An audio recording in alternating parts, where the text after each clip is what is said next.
Selamat pagi, brother sister semuanya. Kita berikan tepuk tangan yang paling meriah buat song ministry kita dong. Buat akhir tahun yang mungkin banyak dari kita yang fix our eyes kemana? Ke liburan ya. Tapi song ministry kita, multimedia, usher semua bisa melayani kita pada pagi hari ini. Ya, kita appreciate itu semua dan appreciate kita semua yang masih ada di sini mau mendengarkan firman Tuhan. Dan saya harap di akhir bulan ini, mungkin selama 1 bulan ini, mata kita betul-betul bisa tertuju kepada Yesus saja. Ya, kita udah celebrate Christmas sama-sama, kita udah mengenang lagi arti Natal itu apa. Nah, hari ini saya mau kita untuk bisa lebih fokus lagi tentang makna daripada fixing your eyes on Jesus. Sebelumnya, saya mau ngundang kita, mari kita satukan hati, kita berdoa. Bapak, terima kasih Tuhan untuk semua yang Kau berikan Tuhan selama 1 tahun ini Tuhan. Untuk kami hari ini Tuhan bisa ada di sini Tuhan, itu bukan suatu kebetulan Tuhan. Untuk kami bisa mendengarkan firman Kau, memuji Engkau Tuhan. Biarkan Bapak hari ini Engkau sendiri yang berbicara melalui setiap kami Tuhan. Pada setiap hati kami Tuhan. Buka Tuhan mata hati kami untuk hanya bisa tertuju kepada Engkau saja Tuhan. Bantu kami Tuhan untuk bisa buang semua distraksi Tuhan. Dan biarkan Bapak hari ini Engkau yang menggunakan hamba-Mu Tuhan untuk bisa share firman Kau Tuhan. Terlepas dari semua keterbatasan yang aku miliki Tuhan. Terima kasih Bapak. Dalam nama Yesus kami berdoa dan mengucap syukur. Amin.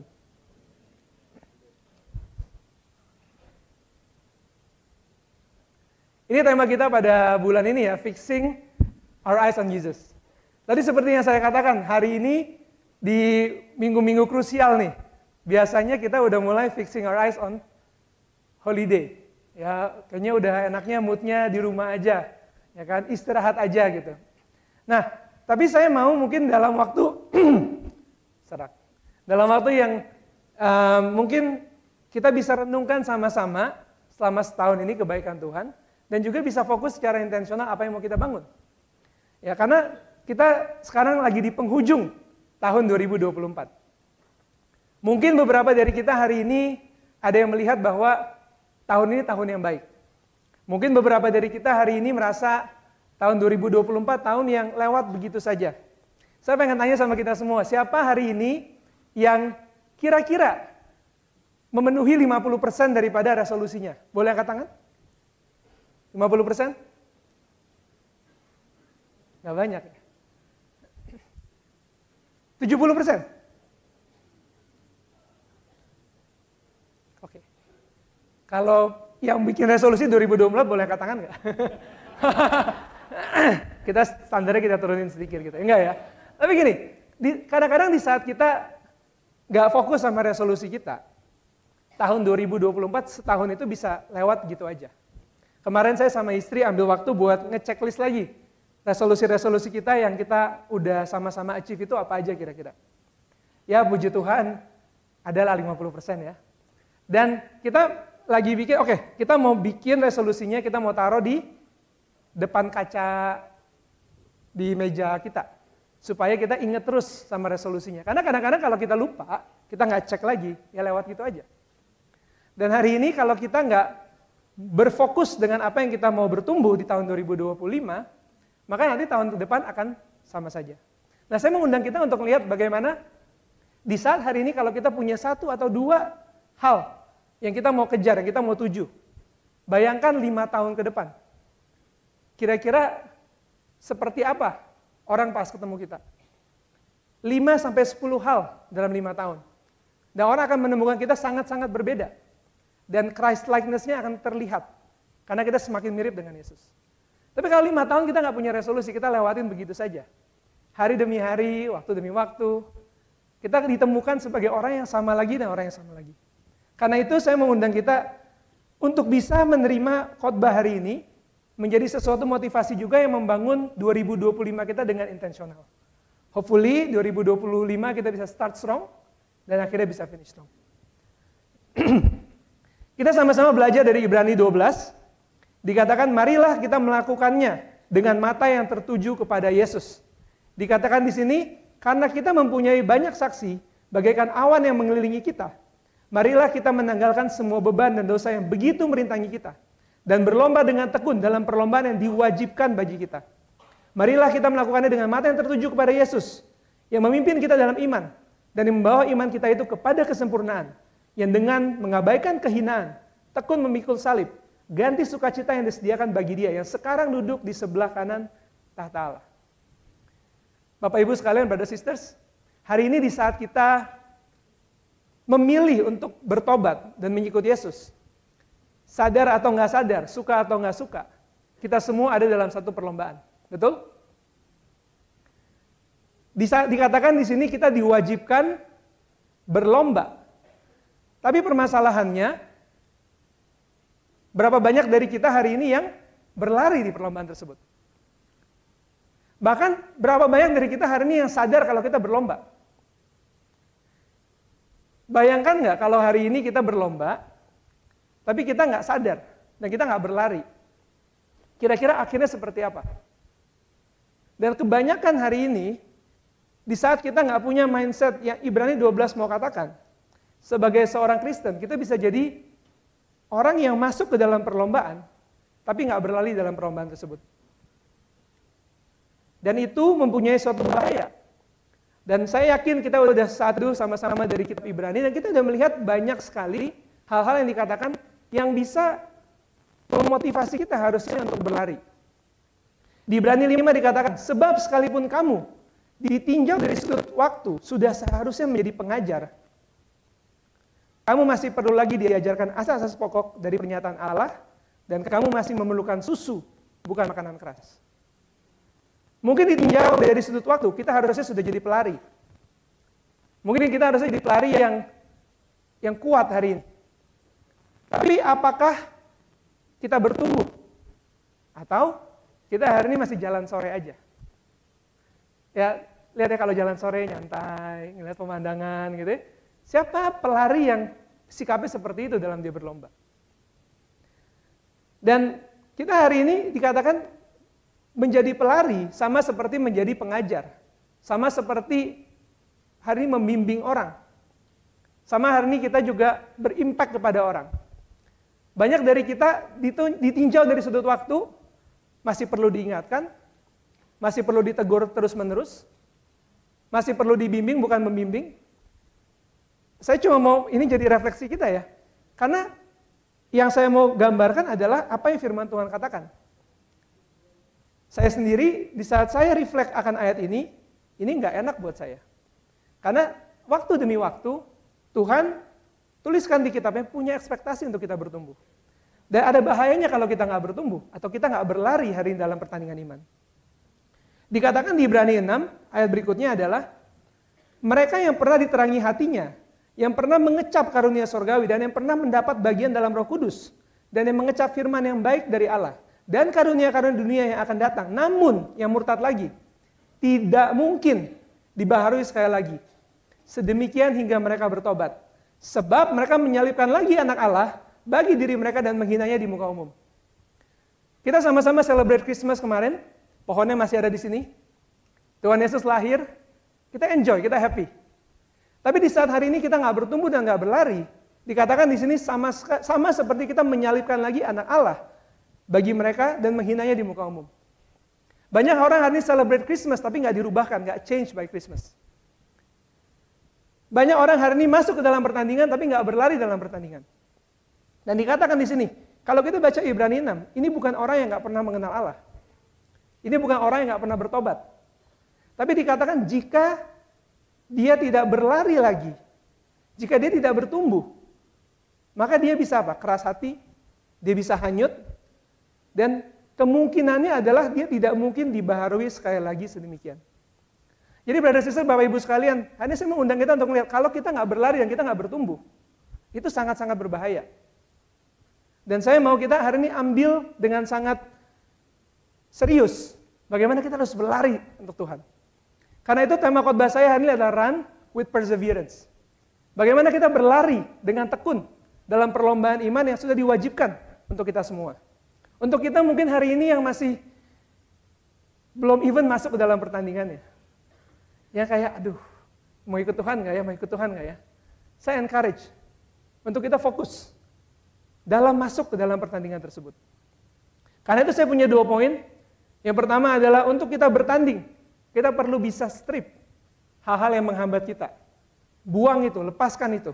Dan juga untuk terus stretch, dorong diri kita untuk bisa memenangkan pertandingan tersebut. Ibrani 12 katakan, marilah kita menanggalkan semua beban dan dosa yang begitu merintangi kita, dan berlomba dengan tekun dalam perlombaan yang diwajibkan bagi kita. Ini gambar beban. Beban itu sendiri bisa dipakai jadi hal yang bagus. Beban itu sendiri bisa menguatkan kita. Itu bukan dosa, tapi beban.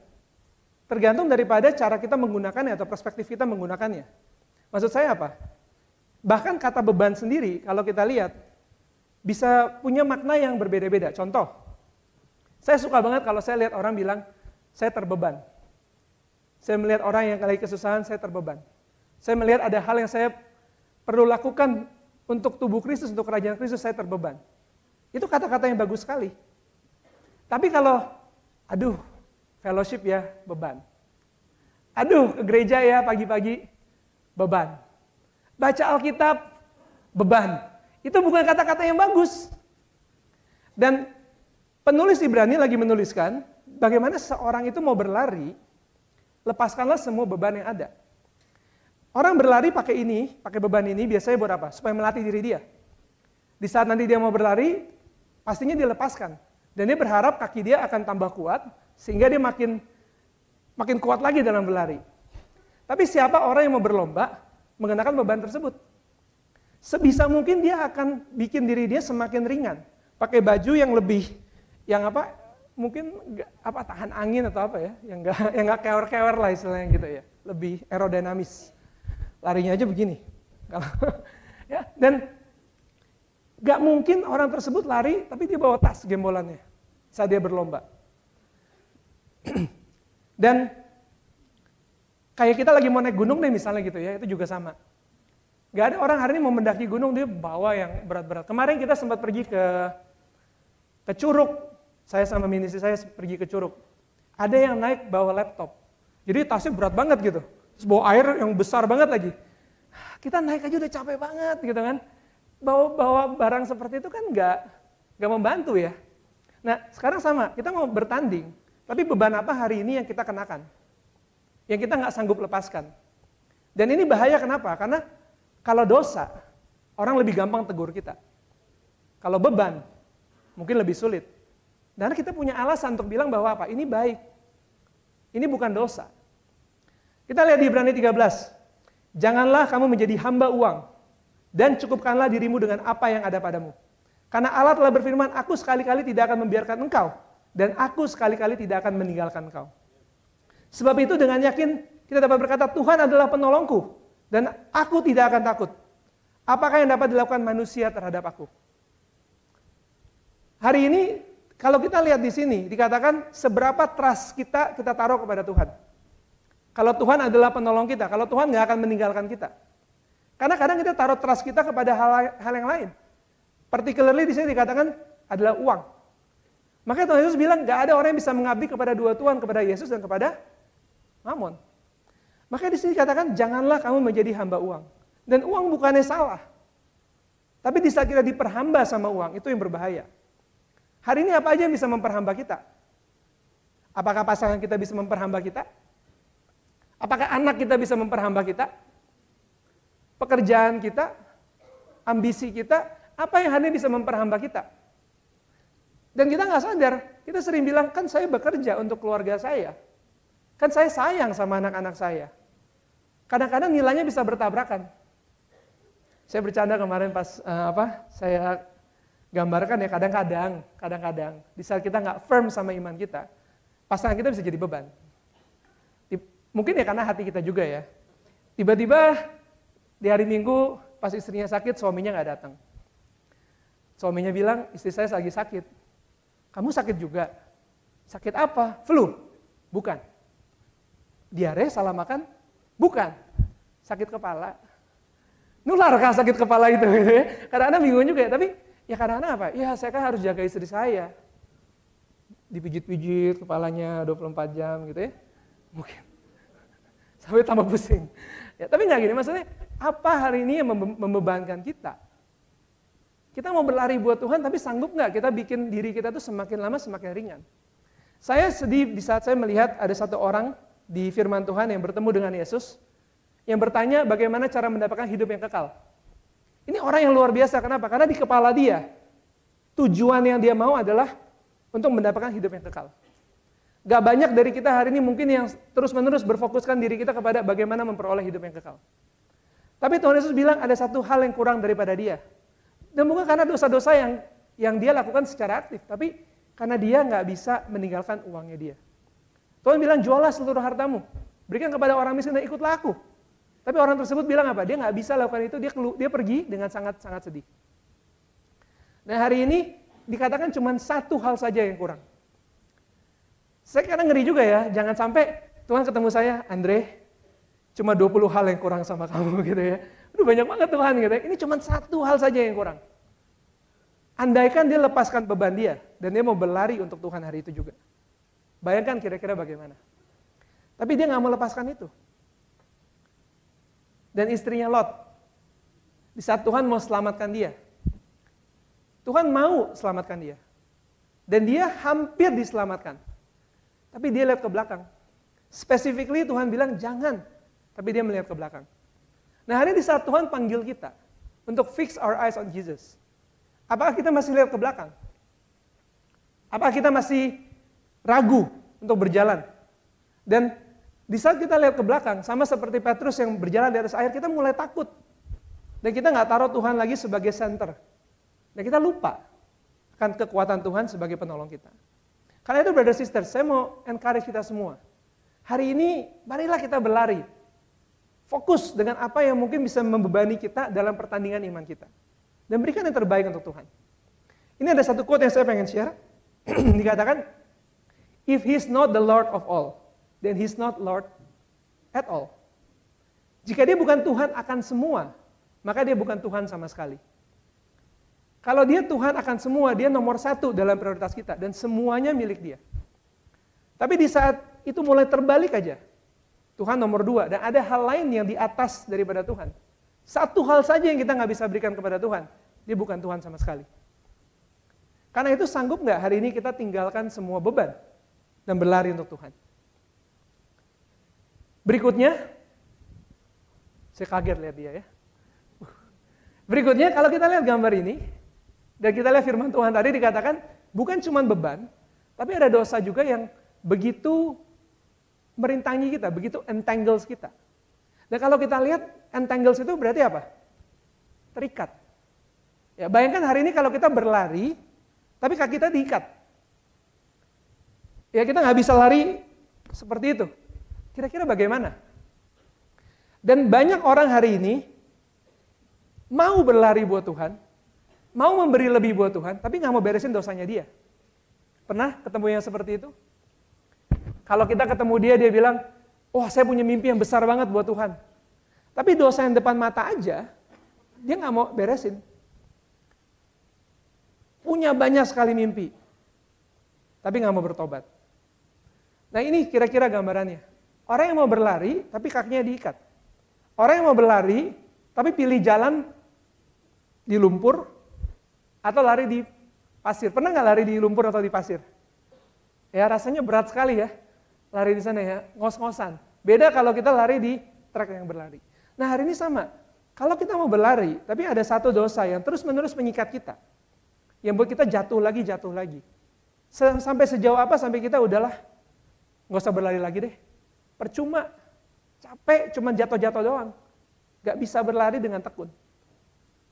Apa dosa hari ini yang membuat kita terus-menerus terikat? Dosa yang setiap tahun ini lagi.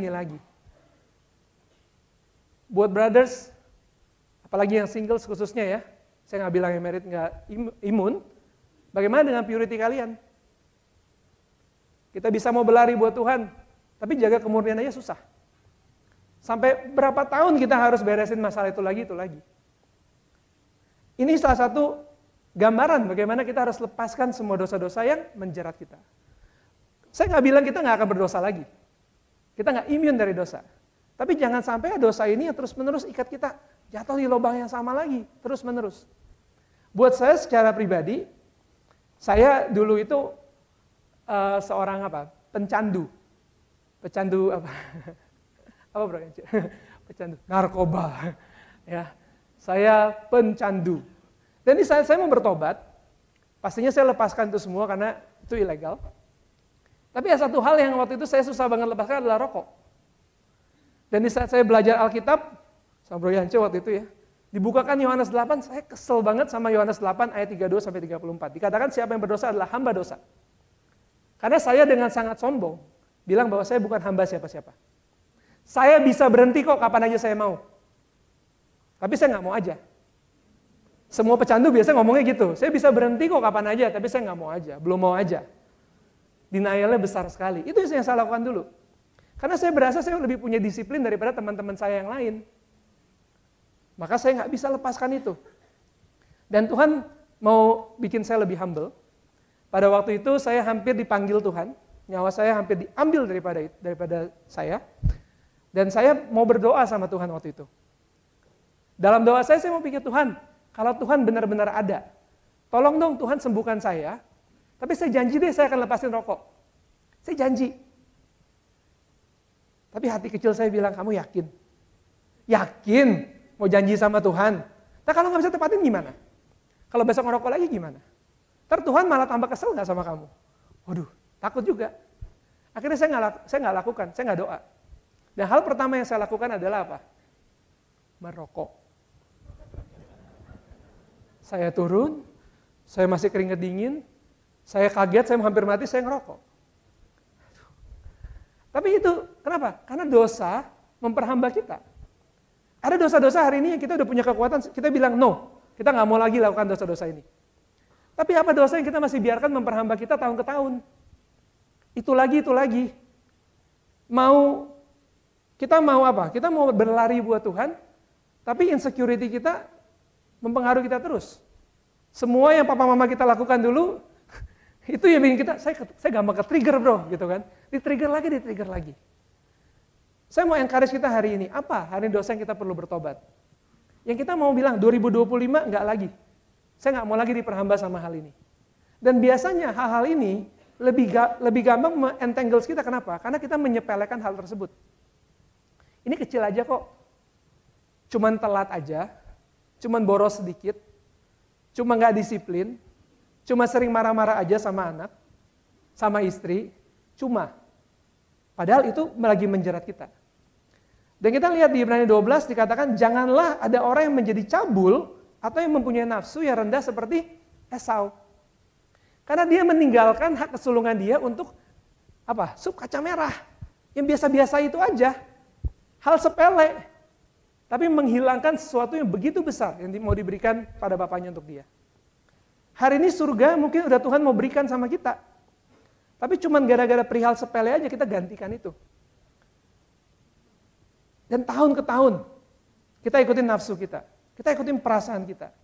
Kita nggak latih diri kita. Nah ini yang berbahaya. Makanya brother sisters, jangan sampai hari ini kita terus-menerus terikat sama dosa tersebut. Berikutnya, dikatakan tanpa iman tidak mungkin orang berkenan kepada Allah. Dikatakan di sini lepaskan semua beban dan dosa yang begitu merintangi kita. Tapi kalau kita lihat dalam bahasa Inggrisnya dikatakan the sin. Seolah-olah ada satu dosa yang penulis Ibrani lagi mau katakan, yang dimana dosa ini akan menghambat kita dalam berlari buat Tuhan. Dan kalau kita lihat Ibrani 11, satu chapter itu hanya dituliskan bagaimana pahlawan-pahlawan iman mengambil langkah-langkah iman mereka dan bisa berkenan di hadapan Tuhan. Maka itu saya simpulkan juga bahwa ada satu dosa yang begitu berbahaya, di mana dosa ini pasti juga akan bikin kita terbeban, dosa ini juga akan bikin kita gampang terikat, yaitu apa? Dosa faithlessness, atau dosa orang nggak beriman. Kenapa? Karena kalau orang nggak beriman, dia nggak akan menuhankan Tuhan sebagai Tuhannya. Kalau dia nggak beriman, dia akan biarkan dosa-dosa itu juga, ya udahlah sedikit-sedikit aja. Nggak apa-apa. Tapi kalau orang punya iman, dia akan benar-benar bisa lihat apa yang sesungguhnya penting. Dan bisa tinggalkan itu semua buat Tuhan. Ini ada dua tipe orang Contohnya kalau nggak beriman. Biasanya kalau kita di ministry, pastinya kita punya banyak ide-ide buat Tuhan.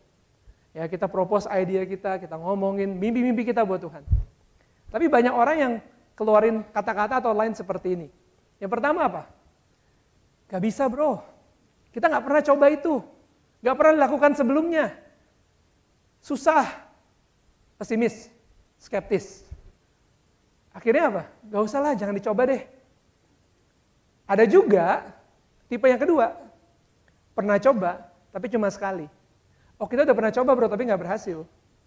Saya udah pernah lakukan sih, tapi selalu ada sih, titik, tapi.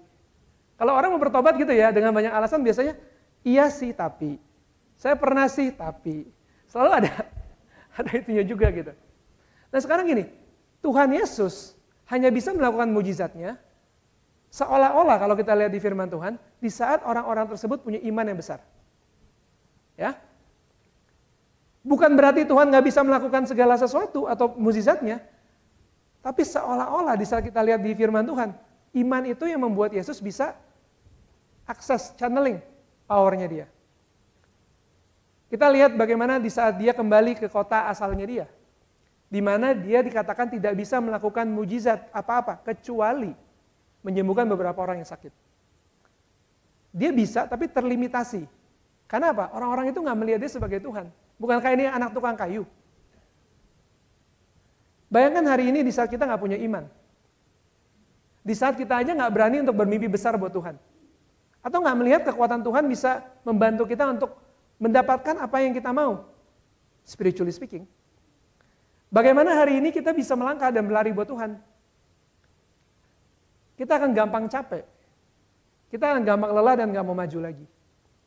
Jujur di saat saya capek, saya doa sama Tuhan, Tuhan tolong kasih saya good news. Hal-hal baik yang bisa menambahkan iman saya. Karena kadang-kadang capek berlari buat Tuhan.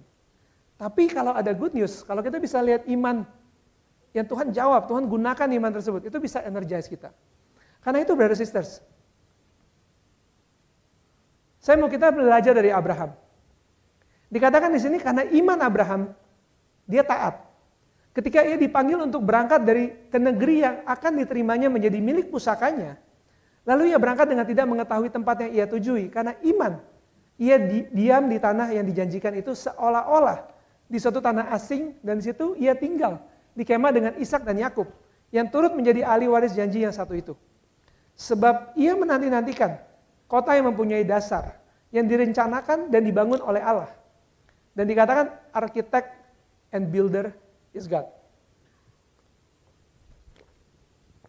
Kebayang gak hari ini kalau kita tinggal di kota yang dibangun sama Tuhan? Kira-kira kayak gimana? Kalah Serpong. Saya bercanda. Kalah. Ya, kota yang dibangun sama Tuhan. Itu luar biasa. Dan Abraham menanti-nantikan itu. Jadi dia meninggalkan semua kenyamanannya dengan beriman kepada Tuhan tanpa dia mengetahui seperti apa tempatnya. Dia punya satu keyakinan, dia melangkah. Dan dikatakan di sini dia menjadi seorang ahli waris yang apa? Yang nggak punya tanahnya, nggak punya suratnya, tapi dia mewariskan itu ke anaknya dia, ke Ishak dan ke Yakub. Coba hari ini kita wariskan sesuatu yang kita nggak miliki ke anak kita. Kira-kira anak kita mikirnya apa? Oh poiki, ya, aku mau kasih kamu tanah. Mana tanahnya Pak? Belum punya. Ada suratnya nggak? Nggak ada. Kira-kira anak kita bakal kayak gimana? Tapi Abraham dengan confident bilang sama Ishak dan Yakub, ini tanah yang Tuhan akan berikan kepada dia. Dan dia pergi, meninggalkan kenyamanan dia untuk menanti-nantikan kota yang dibangun sama Tuhan. Pernah nggak kita hari ini bayangkan kira-kira kota yang Abraham tinggalkan itu seperti apa sih? Di saat saya dulu berpikir, ya zaman dulu kotanya sebagus apa sih? Palingnya tanahnya begitu-gitu aja. Nah ini yang saya lakukan sedikit riset. Kira-kira pada zaman tersebut, kota yang Abraham tinggalkan itu kota yang sudah sangat-sangat maju. Bayangkan kota yang seperti ini dibandingkan sama kota-kota yang lain. Kemungkinan besar di tempat itu ada beberapa bilik, mungkin ada kamar mandinya, mungkin ada walk-in closetnya, oh enggak ya, mewah banget ya. Mungkin ada perapiannya, jadi hangat. Dan dia harus tinggalkan itu semua di saat usianya 80 tahun. untuk berkemah dari satu tempat ke tempat yang lain, traveling. Untuk bisa sampai ke kota yang lebih baik lagi. Nah saya tanya kita hari ini, sanggup nggak kita ninggalin kenyamanan kita untuk bisa berjalan dengan iman menuju kemana Tuhan mau kita pergi? Atau hari ini kita berlari sampai titik di mana kita nggak bisa maju lagi karena kita nggak bisa melangkah dengan iman kita. Jujur buat saya, di saat saya bertobat, saya punya panggilan untuk masuk ke pelayanan. Saya share itu sama pembimbing saya dulu, Bro Yance. Tapi butuh 5 tahun sampai saya betul-betul mantap bisa masuk ke dalam pelayanan Tuhan. Karena susah. Saya ingat saya ngobrol sama Pendeta Harlem waktu itu, dia tanyakan saya, apa yang jadi kendala kamu buat masuk ke full time? Saya bilang, uang. Uang yang jadi kendala saya. Gitu. Karena saya berasa, loh kan saya juga udah hidup sebagai seorang murid Yesus kok. Saya membantu, saya gunakan waktu saya buat Tuhan juga kok.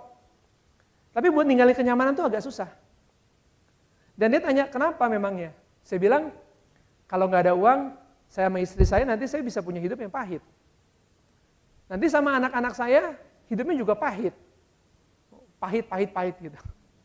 Karena saya dulu rasakan di saat saya lihat papa saya, aduh pak kerja lebih keras dong, teman-teman yang lain punya mainan nih, pengen gitu kan. Saya minta sama papa saya, ayo kayak gitu dong gitu. Ada iri hati, saya nggak pengen anak saya begitu. Saya bilang sama Bro Harlem waktu itu, susah. Karena apa? Saya takut hidup saya bakal pahit ke depan. Dia tanya sama saya, emang ada pelayan jemaat yang kamu lihat seperti itu? Saya mulai mikir, nggak ada sih. Malah saya lihat anak-anaknya kayak happy-happy aja ya semuanya gitu ya. Pernikahannya bagus-bagus. Saya tanya, tapi wajar kan saya punya pemikiran seperti itu? Wajar. Tapi kamu ngomong nggak ada datanya. Dan saya dulu kerja sebagai konsultan. Apa-apa yang saya ngomongin harus ada datanya. Ini saat saya ngomong itu saya mikir, oke, berarti saya selama ini cuman fear saya terlalu besar, sampai itu membutakan saya untuk melangkah dengan iman. Dia bilang sama saya, kamu percaya Tuhan yang akan memberkati kamu, kasih kamu kecukupan, bukan kelebihan. Tapi akan jaga kamu, dan kasih kamu hidup yang berkelimpahan, atau hidup yang pahit. Kalau Tuhan kasih hidup yang pahit, kamu sembah Tuhan yang seperti itu, nggak usah sembah, ngapain? Simple, tapi saya pikir, iya benar juga. Karena apa? Karena selama ini saya punya semangat. Semangat yang bawa saya mungkin dalam 5 tahun perjalanan saya sama Tuhan. Tapi iman nggak ada. Kadang-kadang kita juga begitu, kita mau berlari, kita semangat, tapi kita nggak ada imannya. Ada hal-hal lain yang kita perlu dobrak, kita perlu maju lebih keras lagi, lebih kuat lagi. Mungkin tinggalkan sedikit kenyamanan kita buat Tuhan, kita nggak berani lakukan itu. Dan yang bahaya adalah tadi, kalau kita nggak maju buat Tuhan, takutnya kita bisa hanyut. Dalam terms consulting, ada satu yang kita sering ngomongin, either kita go up atau kita go out. Antara kita dipromosikan, kita bertumbuh, kita naik, atau kita keluar. Gak ada orang yang stay di tempat yang sama dalam waktu yang panjang. Kalau kita nggak berlari, kita keluar dari pertandingan. Itu sama seperti yang tadi dikatakan di situ. Makanya bahayanya adalah kalau kita nggak asah iman kita, semangat aja nggak cukup. Kita perlu punya satu iman yang akan dobrak lari kita sama Tuhan. Karena itu, saya mau undang kita untuk bisa strip away, lepaskan semua itu.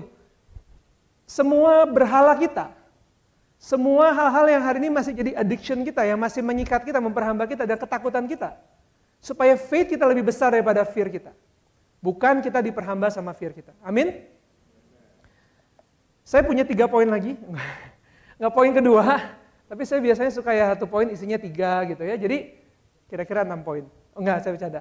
Ada 1 poin lagi, ya saya mau kita sama-sama pelajari. Kalau kita udah bisa tinggalkan semua itu. Kalau kita udah bisa strip away. Pertanyaannya adalah bagaimana kita berlari berikutnya. Dan kita lihat di Ibrani 12 ayat 1-2, dikatakan di sini run with perseverance. Berlombalah dengan tekun. Bukan hanya berlari dan berlomba, tapi berlomba dengan satu sikap, yaitu sikap yang tekun berlomba. Dan ketekunan tersebut adalah kalau kita lihat perseverance yang artinya juga dalam bahasa Greknya hypomone. Dan dikatakan definisinya di sini adalah persistence in doing something despite difficulty or delay in achieving success. Atau kegigihan dalam melakukan sesuatu meskipun mengalami kesulitan atau keterlambatan dalam mencapai kesuksesan. Banyak dari kita mau berlari, tapi di saat kita nggak lihat hasilnya, di saat tantangan itu datang, kita mulai stop berlari. Sering saya dengar orang bilang apa? Saya dulu pernah lari buat Tuhan. Saya lari paling kencang buat Tuhan. Saya bisa tinggalkan semuanya buat Tuhan. Semua dosa-dosa saya, yang dulu saya orangnya begini bro, sekarang saya jadi begini bro. Tapi itu dulu. Dulu lari, sekarang apa? Sekarang nyantai. Atau nggak bilang, kan karena saya dulu pernah berlari. Biarkan generasi yang sekarang yang berlari ya. Ya, ini kan orang-orang ini nih yang perlu berlari sekarang. Saya udah selesai larinya gitu. Padahal dikatakan di sini berlari terus-menerus dengan tekun sampai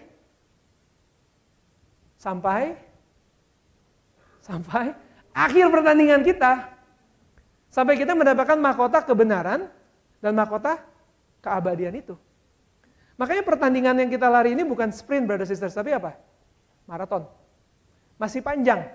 Sampai saya hari ini benar-benar bertemu dengan Tuhan, saya nggak bisa lengah untuk bilang bahwa saya sudah selamat. Karena saya masih berlari, saya masih dalam pertandingan itu. Nanti di saat saya ketemu Tuhan, dapetin mahkota itu, baru saya bisa bilang, oke, Tuhan, this is it. Udah menang.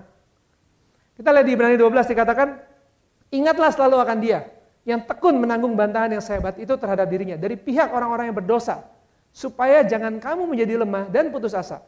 Dalam pergumulan kamu melawan dosa, kamu belum sampai mencucurkan darah. Saya tanya, siapa dari kita hari ini dalam pergumulan kita melawan dosa, udah pernah mencucurkan darah? Boleh angkat tangan? Bener, siapa yang udah pernah mencucurkan darah?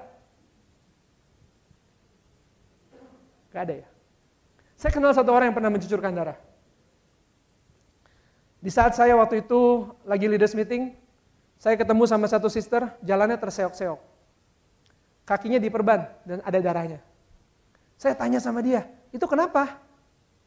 Dia bilang di saat saya lagi naik ojeknya mau ambil busway. Terus dia cepet-cepet, jangan itu salah gitu kan. Akhirnya supirnya langsung, dia langsung banting setir. Dan kaki dia kesangkut sama separator busway. Sampai berdarah, bercucuran darah, dijahit beberapa jahitan. Itu saya bilang, Kak, ayat Ibrani 12 hari ini saya lihat udah dihidupi gitu ya, karena ada orang yang melawan dosa sampai bercucuran darah. Tapi sejauh apa hari ini kita mau mencucurkan darah buat Tuhan? Kalau kita lihat di Ibrani 12, kemungkinan besar pada waktu itu ditulisnya 64 AD ya, di mana belum banyak martir. Dan kemungkinan besar yang ada ditulis di sini adalah orang-orang di Roma.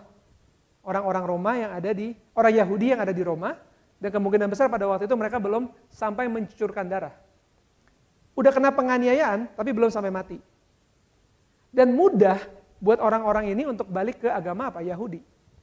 Kalau orang dari agama lain, dari pagan, untuk masuk jadi Kristen, dan dianiaya, dia harus balik ke paganismenya lagi. Dan di saat dia mengenal Tuhan yang benar, buat dia masuk ke Tuhan yang lama, dia akan, enggak, ini enggak benar. Tapi buat orang Yahudi lebih gampang. Kan sama-sama Yahweh. Kan Tuhannya Tuhan yang sama, gak berbeda, orang Yahudi juga. Ya udah deh, saya masuk ke sini aja, ke agama yang lama lagi, dan saya akan aman, saya gak akan kena penganiayaan. Karena waktu itu agama Kristen itu masih underground. Yahudi udah diterima sama Romawi. Nah bayangin hari ini, kalau kita kompromi sama iman kita, kompromi sama berlari buat Tuhan. Gampang hari ini buat kita jadi biasa-biasa aja. Saya pernah ketemu satu brother yang kasih term sama saya, bro, saya mau jadi jemaat biasa-biasa aja. Saya pernah cerita ini, jadi jemaat biasa-biasa aja. Sampai hari ini saya nggak akan pernah lupa. Karena saya tanya, emang ada jemaat yang luar biasa? Emang jemaat yang Tuhan tulis di Alkitab itu harus seperti apa sih? Yang biasa seperti apa? Ada standar, ada deluxe. Ada beginner, ada expert. Ini gimana gitu loh. Saya mau ke gereja aja, biasa-biasa aja. Kenapa? Karena saya terlalu sibuk, terlalu capek, terlalu banyak masalahnya. Dan kadang-kadang kita kayak gitu, kita kompromi. Kita udah tahu hari ini ada iman, dengan kita belajar firman Tuhan, ada satu standar yang Tuhan mau kita punya. Kita mau balik lagi. Ya udahlah, ke gereja hari Minggu aja, kan semua orang Kristen lakukan cuma gitu juga kok. Nggak usah baca Alkitab tiap hari, ngapain? Nggak usah ketemu-ketemu orang, ngapain? Nah kadang-kadang kita kayak gitu, kita balik lagi. Kenapa? Karena kita compromise. Ini belum dianiaya loh. Kesulitan hidup aja bisa bikin kita balik lagi. Kompromi, sama seperti orang-orang ini bisa balik lagi ke agama dia Yahudi. Nah, pertanyaannya hari ini, apa yang kita kompromikan dalam hidup kita? Apa ada hal yang kita tahu nggak nyaman, ganggu kita hari di dalam? Yang kita bisa berlari lebih tekun lagi buat Tuhan, tapi kita nggak lakukan itu. Ibrani 12 ayat 5-6 katakan, hai anakku, janganlah anggap enteng didikan Tuhan. Dan janganlah putus asa apabila kamu diperingatinya. Karena Tuhan menghajar orang yang dikasihinya dan menyesal orang yang diakuinya sebagai anak. Di ayat 7 dikatakan, endure hardship as discipline.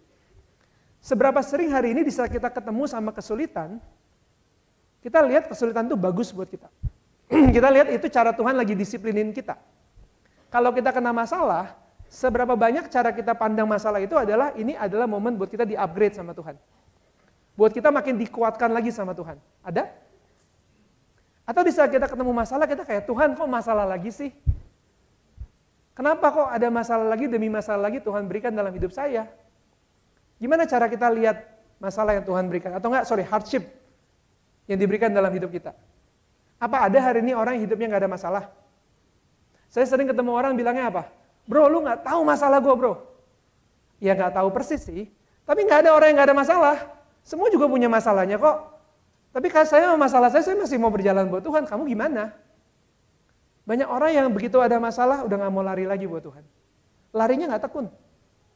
Nah ini yang kita bisa sama-sama belajar. Dikatakan jangan anggap enteng, do not make light. Tapi jangan juga kita hilang hati, do not lose heart. Nah, saya punya 2 anak. Anak saya yang pertama itu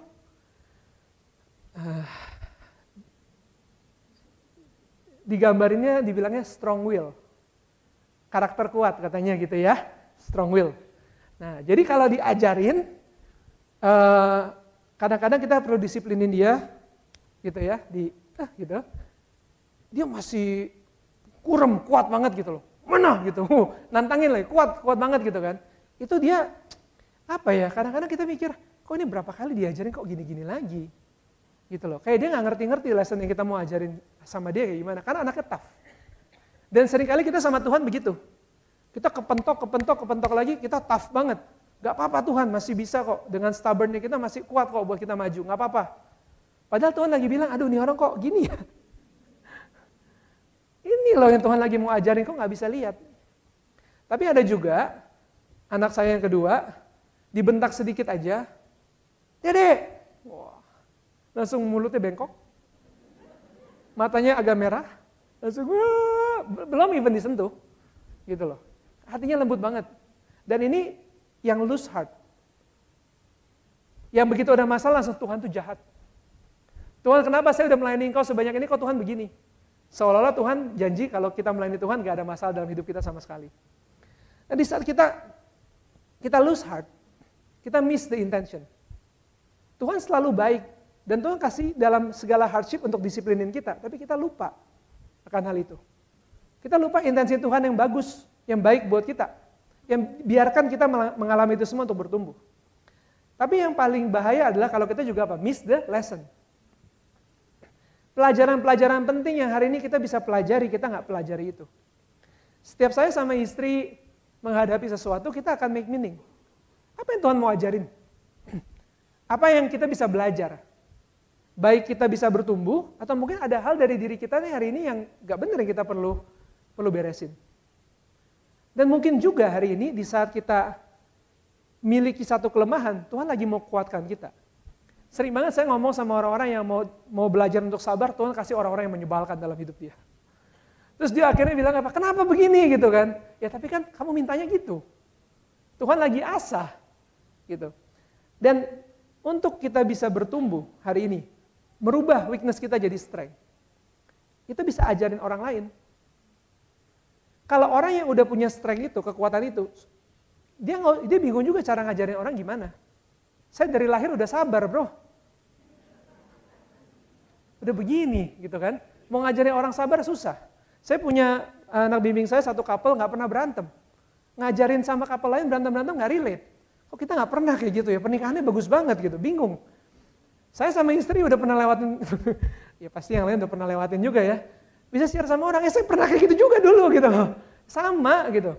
Tapi apa yang kita lewatin, yang kita build, yang kita bangun, itu yang kita bisa share ke orang lain. Ada satu brother kemarin kena PHK. Dan saya ketemu orang lain yang kena PHK juga, karena kita tahu ya kondisi ekonomi mungkin lagi nggak bagus.